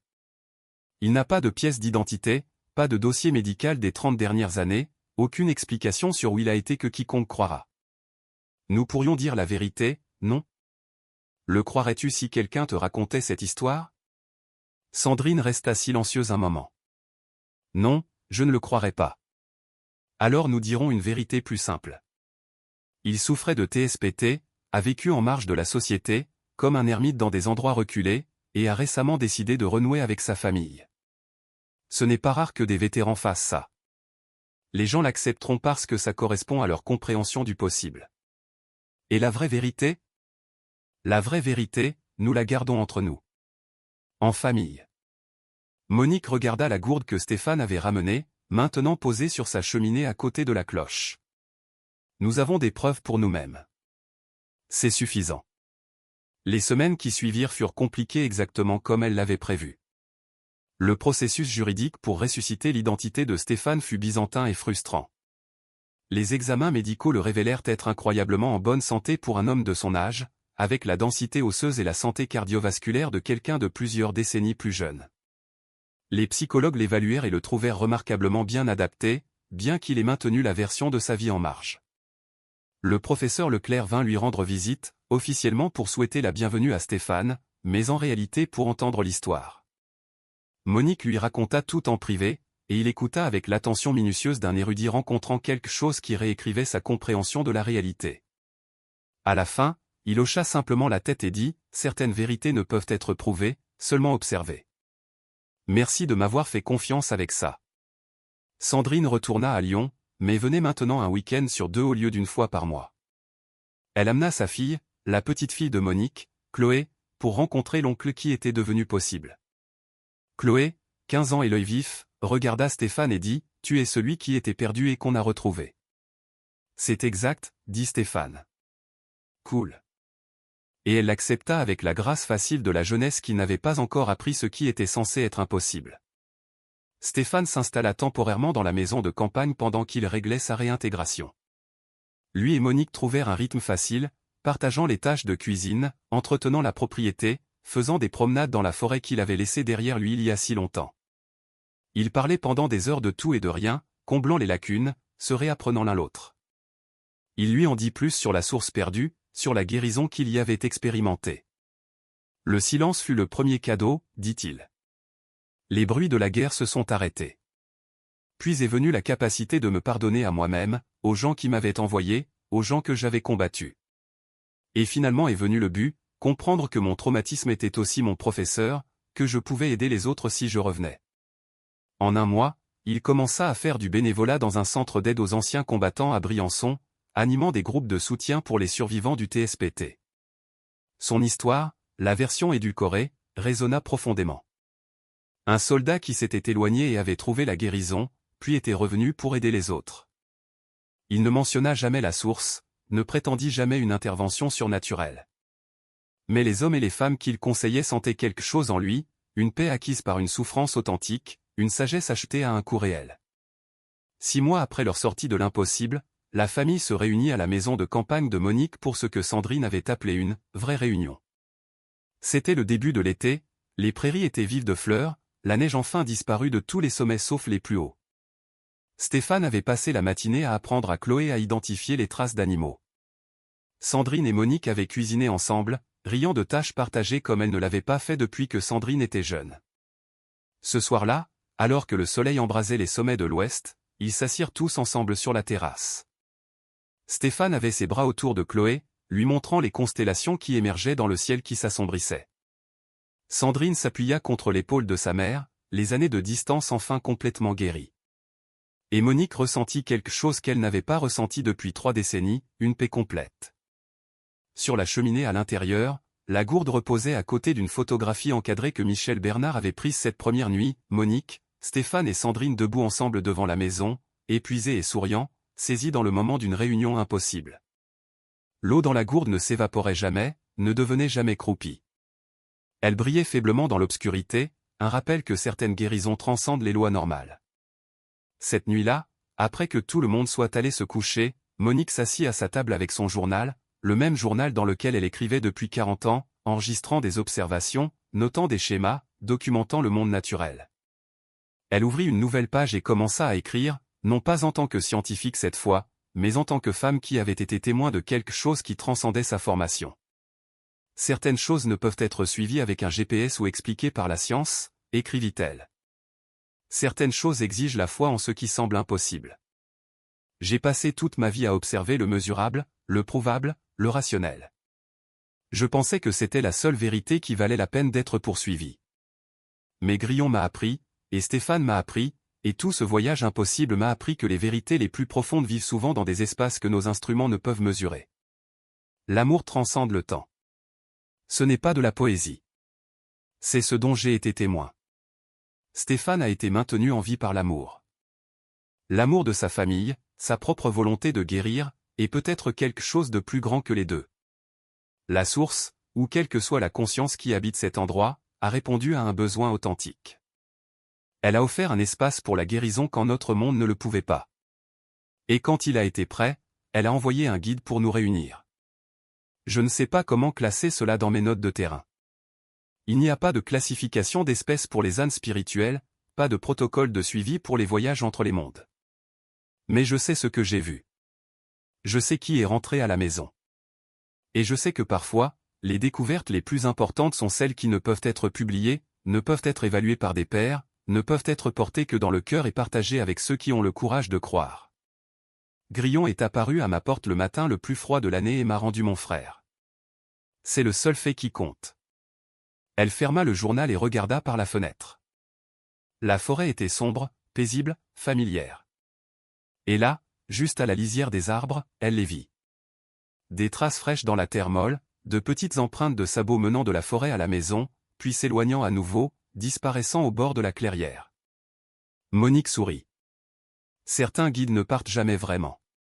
Certains mystères n'ont pas besoin d'être résolus, seulement honorés. Elle se leva, alla à la porte et l'ouvrit. L'air de la nuit était frais et parfumé de pin, vivant des bruits de la montagne s'installant dans l'obscurité.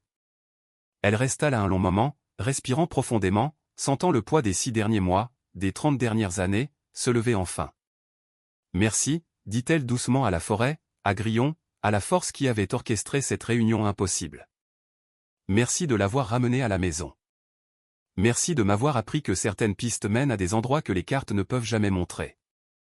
La forêt sembla scintiller un instant, comme pour accuser réception de ces mots. Puis elle se réinstalla dans une obscurité ordinaire, un silence ordinaire, une réalité ordinaire. Sauf que plus rien ne semblait tout à fait ordinaire. Et ça, pensa Monique en fermant la porte et en retournant à la chaleur de la maison où son frère dormait profondément et où les fractures de sa famille s'étaient enfin refermées, c'était le plus grand cadeau de tous. Le lendemain matin, Stéphane se réveilla tôt et trouva Monique déjà debout, le café fait, assise sur la terrasse, comme elle l'avait fait chaque matin pendant des années. Il la rejoignit, acceptant la tasse qu'elle lui versa, et ils s'assirent ensemble dans un silence confortable, regardant le soleil toucher les sommets d'or. « Est-ce que ça te manque ?» demanda finalement Monique. « La source ?»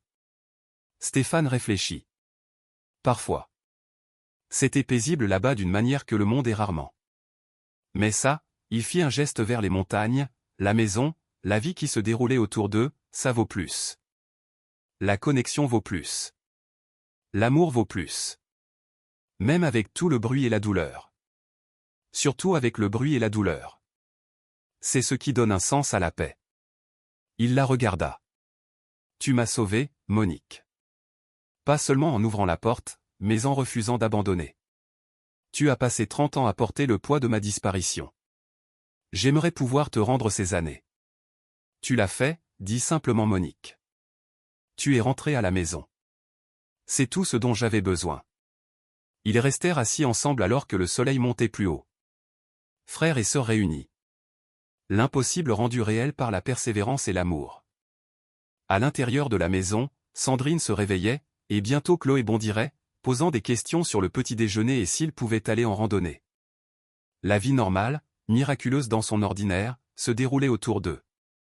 Et sur la cheminée, à peine visible dans la lumière grandissante, l'eau dans la gourde de Stéphane brillait doucement, un rappel que la guérison existe, que les secondes chances sont réelles, que certaines portes, une fois ouvertes, révèlent des possibilités qui valent n'importe quel voyage.